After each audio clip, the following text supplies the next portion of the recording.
Ladies and gentlemen, our next presenter played high school basketball with our next honoree at Crossroads School in Santa Monica. He is a graduate of Yale University and a film producer. How about a nice round of applause, please, for Mr. Cash Warren. Cash?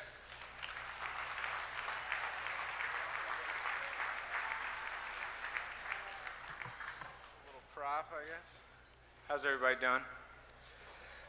Ladies and gentlemen, the man I'm about to bring up to this stage is not only one of the best point guards in the NBA, but also one of this city's most inspiring success stories. Barron grew up in South Central Los Angeles with his grandmother Medea, his sister Lisa, and his mother Bernice. From a young age, they saw his love for basketball and supported him in his efforts, and even helped him get a scholarship to a small private school in Santa Monica, Crossroads. Go Crossroads. I was there with him and witnessed firsthand not only the growth of the athlete, but more importantly, the person. Barron wears his heart on his sleeve, and the passion he displays on the court is mirrored by his actions off the court. As a senior in high school, he was elected to the McDonald's All-American game and was Gatorade Player of the Year. He earned a scholarship to UCLA, and despite leaving early for the NBA, he's committed to going back and earning that degree.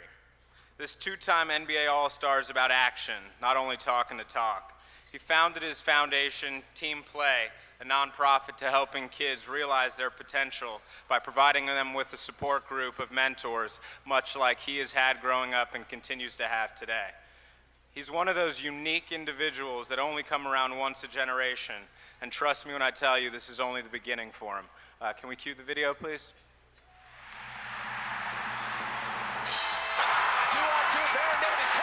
Baron Davis picks up where he left off.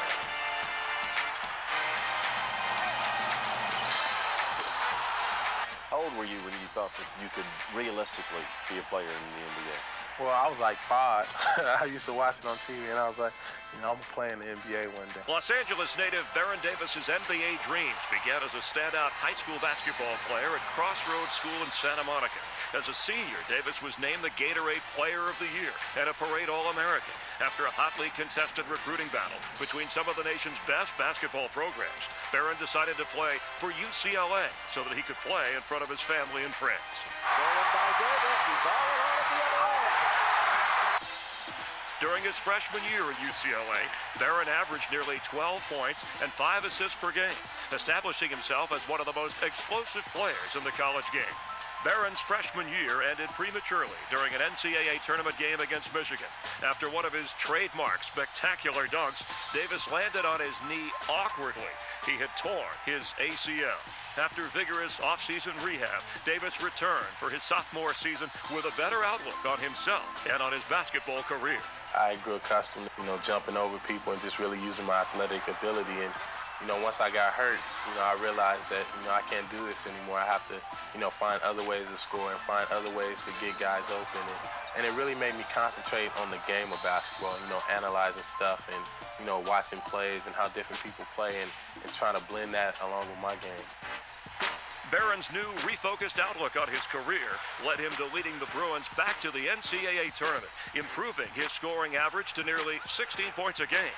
At the end of his sophomore season, Barron was faced with one of the toughest choices of his life. It was a real tough decision. I went back and forth every night contemplating, whether I want to come back and win a national championship or do I want to go pursue my goal and my dream as an NBA player. And, it was just really back and forth. It was a long process. You weigh out all the options, weigh out all the pros and the cons, and basically just went with my heart and, just wanted to relive my dream. And what a dream it was. Barron was drafted 3rd overall in the 1999 NBA draft. The Charlotte Hornets select Baron Davis from UCLA. In Barron's rookie season in the NBA, he flashed the explosiveness and brilliance that defined his college career. 1-2, will he go all the way? Yes! Barron started every single game for the Hornets the next 2 seasons, being selected to his first All-Star game in 2002. In 2005, Barron returned to California when he was traded to the Golden State Warriors. California. In the 2006-2007 season, perseverance defined Davis's season as he underwent surgery during the year but still made it back to lead the Warriors to their first playoff appearance since 1994.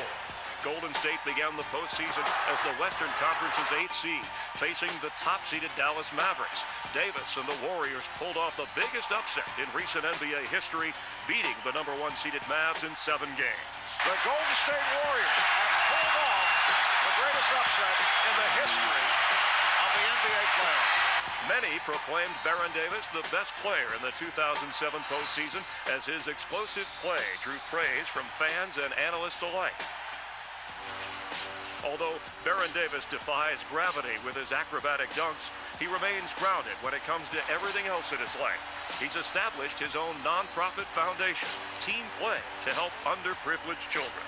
I want to be known as not only a basketball player, but a great guy and a great businessman who's given a lot of opportunities to people who are in less privileged situations.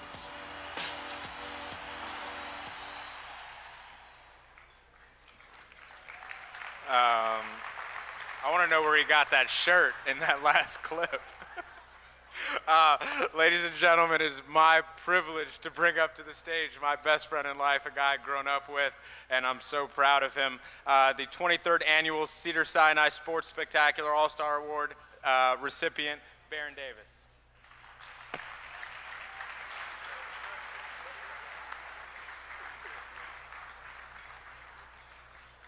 Thank you. Thank Cash Warren for the nice speech, and also for the nice, expensive godchild that's coming in a couple of weeks. So good luck with that. I have a speech prepared, but before I do my speech, I just want to take a time out to thank my family. They've been steady in my life and my support system, and the reason why I'm able to jump and be who I am today. But most importantly, I thank my grandmother for instilling in me the values of being a good person and always giving and doing for others. So I definitely want to thank her. And so now to my speech, I have a special guest that's going to come out and help me with my speech. I know a lot of you are familiar with Taryn Christensen. So I got a speech that I wrote, and he's going to hold it up for me.